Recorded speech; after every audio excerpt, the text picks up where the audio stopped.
আমি আছি সেই চক বাজারের বিখ্যাত বড় বাপের পোলাই খাই এই বাজারে। দেখুন এখানে ইফতারি বাজার নামে বিখ্যাত সেই বড় বাপের পোলাই খাই।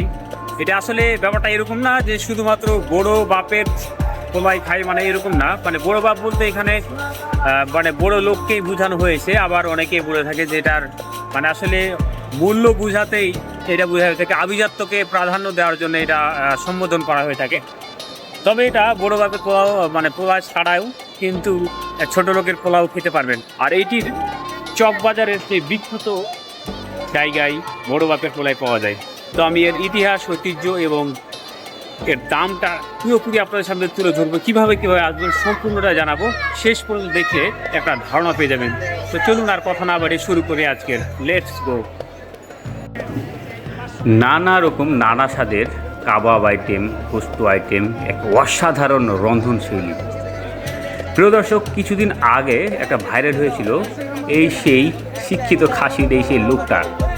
আসলে বড় বাপের পোলাই খাই একটি ঐতিহ্যবাহী খাবার যা বাঙালি রন্ধনশৈলীতে বিশেষ করে পুরান ঢাকা প্রেক্ষাপটে এটি অনেক পরিচিত এবং খাবারটির ব্যতিক্রমী নামই মানুষকে কৌতূহল সৃষ্টি করে, কারণ এটি পুরান ঢাকার ইফতারি এবং সামাজিক অনুষ্ঠানে খাওয়ার জন্য ব্যাপক হারে জনপ্রিয় এবং এটি চক বাজারের একটি ঐতিহ্যবাহী খাবারের ইফতারি বাজার। বড় বাপের পোলাই খাই কথাটির আক্ষরিক অর্থ হলো ধনী বাবার ছেলে খায়।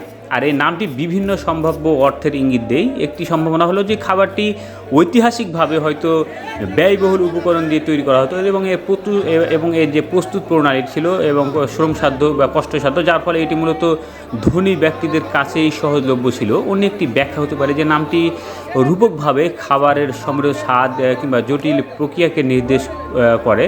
আর এমনও হতে পারে যে খাবারটি কোনো বিশেষ অনুষ্ঠানে পরিবেশিত হতো এবং কেবল সমাজের উচ্চ শ্রেণীর মানুষেরা অংশগ্রহণ করতেন।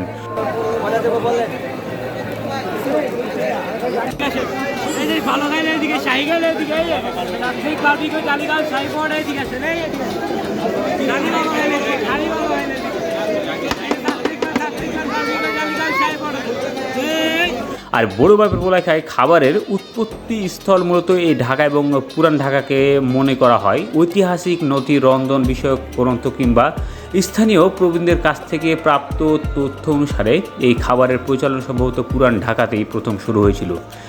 ধারণা করা হয় বিশেষ কোনো ঐতিহাসিক ঘটনা, সামাজিক প্রথা অথবা ঢাকার নবাব স্থানীয় ধনাঢ্য ব্যক্তিদের পৃষ্ঠপোষকতায় আর এই খাবারের সৃষ্টি হয়েছিল। আর স্থানীয়রা মনে করেন এই খাবারের উৎপত্তি মোঘল আমলে।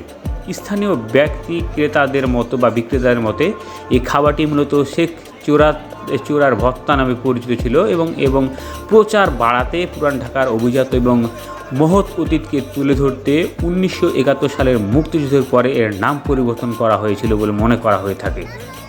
তবে আরবীয়দের সূত্র মতে যে বড় বাপের পোলাই খাই প্রায় 4 শতাব্দী বছর আগে পুরান ঢাকার বড় বাড়ি বা মসজিদের শ্রমিকরা নির্মাণ করা তৈরি করেছিলেন এই খাবার। এবং রমজান মাসে ইফতার আইটেম বিশেষভাবে পুরান ঢাকার চক বাজার, নাজিমুদ্দিন রোড এবং Chowk circular road, north south road এবং শাহী মসজিদের সেক্টরে যে আশেপাশে অবস্থিত এই বিশেষ রোডগুলোই মূলত এই বাজারগুলোর বড় বাপের পোলাই খাই বিক্রি হয়ে থাকে। আর এসব এলাকায় রমজান মাসে বিক্রেতাদের স্লোগান বড় বাপের পোলাই খাই ঠোঙ্গায় ভরে নিয়ে যাই ক্রেতাদের দৃষ্টি আকর্ষণ করে। এই খাবার কি দিয়ে বানায় বা প্রস্তুত প্রণালীর উপকরণ কি?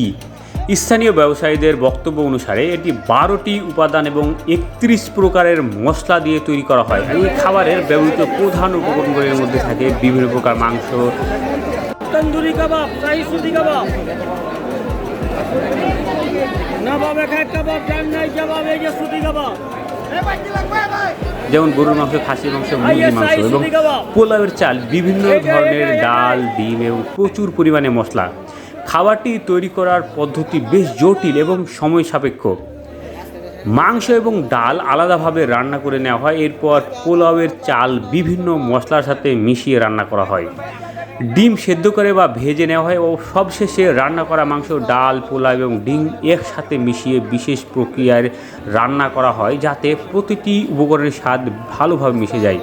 আর এই রান্নার পদ্ধতিতে বিভিন্ন ধরনের সুগন্ধি মশলা যেমন এলাচ, লবঙ্গ, দারুচিনি, জয়ফল, জয়ন্তী, গোলমরিচ এবং অন্যান্য স্থানীয় মশলা ব্যবহার করা হয়, যা খাবারটিকে একটি বিশেষ স্বাদ এবং গন্ধ প্রদান করে।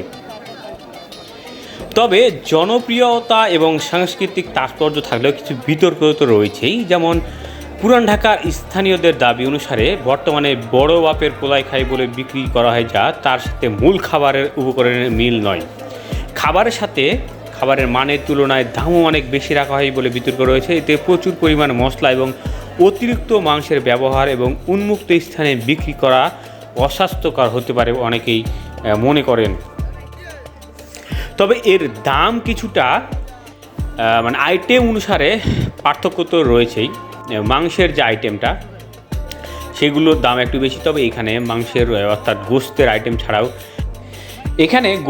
আইটেম ছাড়াও হরেক রকম জিলেপি এবং অনেক সুস্বাদু মানের ফল মূল থেকে শুরু করে পানীয় বিভিন্ন ধরনের ইফতারি আইটেম দিয়ে সুসজ্জিত, এবং এর দাম কিন্তু বিভিন্ন আইটেম বিভিন্নভাবে। যেমন মুরগির আইটেমগুলোতে একদম, এবং সুতি কাবাব এনারা বলতেছেন যে 1200 টাকা, এবং এই যে এই কাবাবগুলো দেখছেন এগুলো প্রায় 800 টাকা করে, মানে কেজি হিসাবে পরিমাপ করে পাল্লায় চড়িয়ে এরপর বিক্রি করা হয়ে থাকে। তবে আমার কাছে যেটা মনে হয়েছে এবং অনেকের কাছে যেটা মনে হয় যে এর দাম অনেকটা বেশি, কারণ সাধারণ মানুষের কাছে এই খাবার একেবারেই কিনা অসম্ভব। বিশেষ করে মধ্যবর্তী যেসব মধ্যবিত্ত যেসব লোকজন রয়েছে তাদের কাছে এই ধরনের খাবার কেনা একেবারে সম্ভব। এবং জিলেপির দামও আকাশ ছোঁয়া, প্রায় 300-400 টাকা কেজি।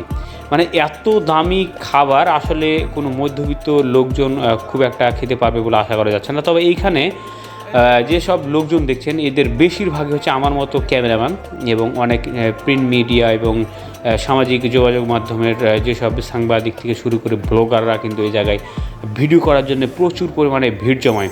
তো প্রিয় দর্শক, এইখানে কিভাবে আসবেন? এখানে আসার জন্য খুব সহজ উপায় হচ্ছে গুলিস্তান থেকে আসতে পারবেন লেগুনাই করে, অথবা সিএনজি বা রিক্সায় করে আসতে পারবেন। 60 থেকে 70 টাকা নেবে। আর ঢাকার বিভিন্ন প্রান্ত থেকে আসা যায় সহজভাবে, যেমন যাত্রাবাড়ি থেকেও আসা যায়।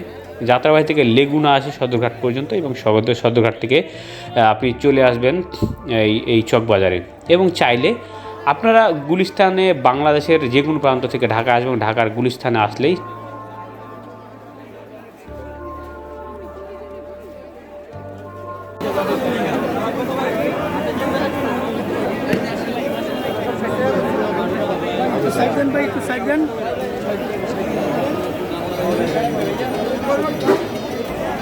কত করে